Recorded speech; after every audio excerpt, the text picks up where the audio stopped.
All right, we have some updates on the Elon Musk situation. The rhetoric he is using is becoming increasingly unhinged, and we need to bring some attention to this. It's gotten so bad that over the past 24 hours, leaders in Europe are having to condemn him because he is trying to incite violence in the streets of Europe. He called into a far-right rally yesterday that was going on in the streets of London with over 100,000 people, and he told them that whether they like it or not, violence is coming to them.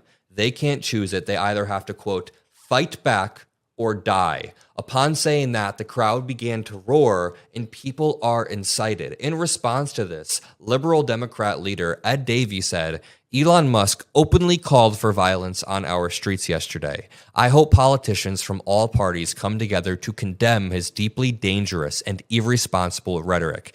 Britain must stand united against this clear attempt to undermine our democracy. And he's referring to this clip of Elon Musk calling into a far-right rally with Tommy Robinson. Take a look. Violence is going to come to you.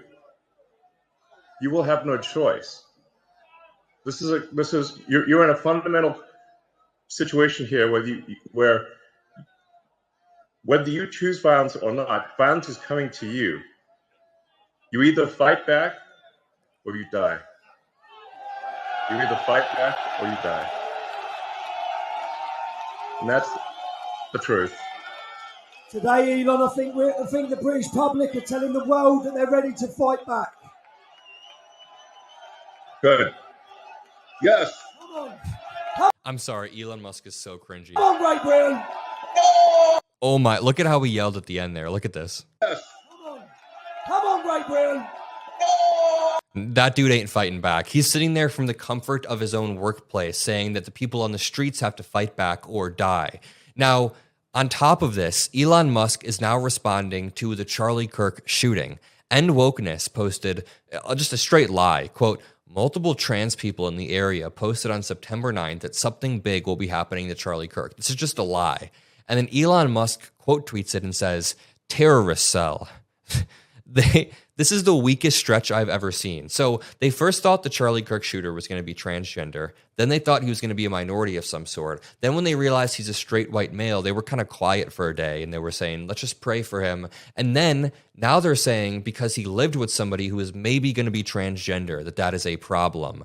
Right away, Mehdi Hasan says, the richest man in the world, the owner of one of the most influential social media platforms on earth, the possessor of all sorts of U.S. national security clearances, just sits on here tweeting incendiary nonsense and amplifying far-right conspiracy accounts. Very well said. And here's an interesting photo. When Elon Musk first took over X roughly 3 years back, he said right away, the goal is a trusted digital town square where a wide range of views are tolerated. For example, any incitement to violence will result in account suspension.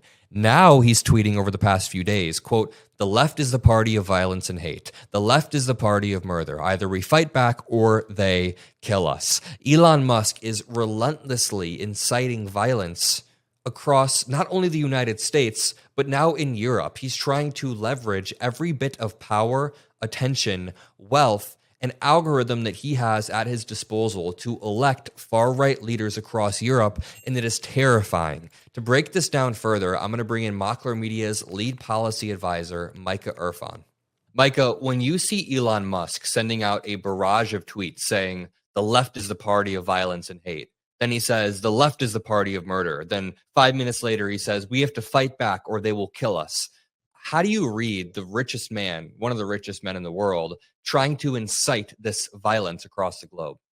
Yeah, you look at Elon's rhetoric, and one of the consistent elements that you see on his commentary on pretty much every single country and every single Western democracy that he has opinions on, he wants the right and the left to fight. He wants us to kill each other.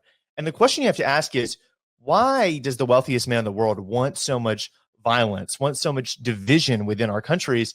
And to me, it seems like the answer is very clear. When the right and left are busy duking it out, whenever neighbors are attacking each other and subject to intense confrontations, they're not looking up at the oligarchic class, of which Elon Musk is a central figure, which is currently building a techno-feudalist state right brick by brick with this administration. They don't want us to be skeptical of their wealth, their power, in the ways that they're using technology to further control our population. To me, that makes the most sense. I don't see any other reason why he would be so incendiary on a 24/7 basis, even when there's seemingly no justification. I think it is to divide people, not only in America, but across the globe. I also kind of think Elon Musk has gotten caught up in his own hype. Like he's sucked down his own algorithm so far that he might believe some of this, but some of it is absolutely to divert attention away. Like, remember when the Epstein files were blowing up in Trump's face and Trump tried to pivot it back to the most divisive framing possible? Rather than engage with the Epstein issue, he would say, but Obama did this, the radical leftists did this. Why can't we talk about transgender people and the most divisive issues? We can't actually unite on one thing. Now, it gets even a little bit more worrisome when we see Elon Musk trying to push this authoritarian agenda in places like London. Like, he successfully helped Trump get elected. What do you think his end goal is with Europe? Why does he want such a far-right shift across Europe and the globe?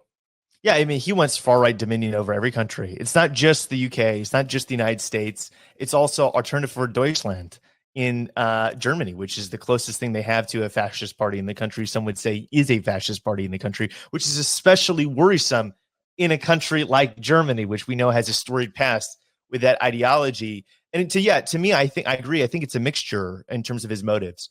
On the one hand, I think he's genuinely a far-right person at this point. He's been radicalized by his own website. Just a few years ago, he was pretending to be a centrist, a moderate, to see the different elements of both sides.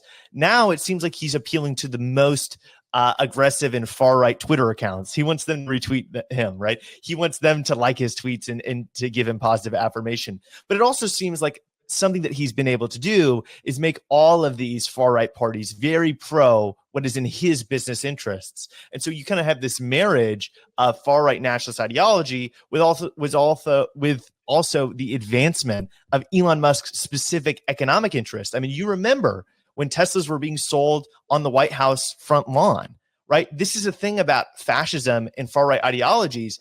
They weaponize the state not just against their own political opponents, but also to favor those that have a strong connection and loyalty to the party. I think Elon knows that, and he wants to take advantage of that so he can accumulate even more wealth and power for himself.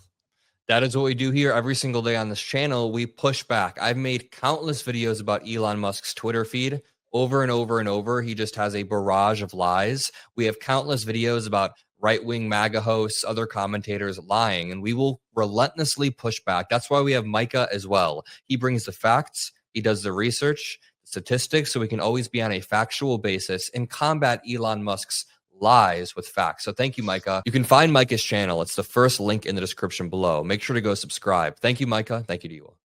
Thanks.